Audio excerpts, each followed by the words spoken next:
Eta gero imaginaten dut, prozesua bera, txakolina itzeko modua, maztiak eurek, asko aldatu dela, ez da?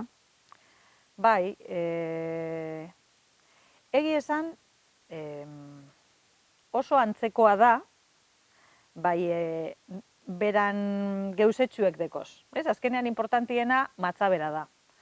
Orduen, matza ondo zaindutea hori da importanteena.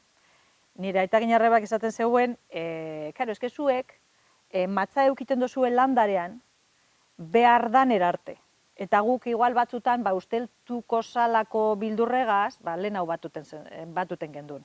Eta hain itxiten zuean, tranquil, karo, egie da, tratamentuek egiteko modue,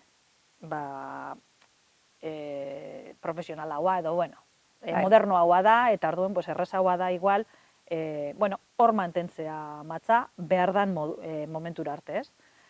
Eta, orduen, alde horretatik, claro, maztiek bere ipinte dauz modu egokien tratoragaz lan egin alizateko, baina gauze asko dau eskuzkoa izen berdeuena. Horriek kendu, edo inguruko bedarrak kendu, hainbe gauze da bondino, lehengo moduen eitzen dana, ez dau beste aukerarik, eta ganera, bueno,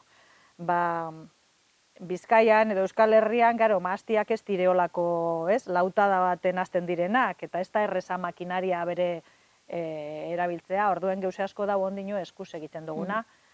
Eta batzutan bere, baloratzen dozulako, eskulana bere, importantie dela, eta ez hainbeste makine, ez?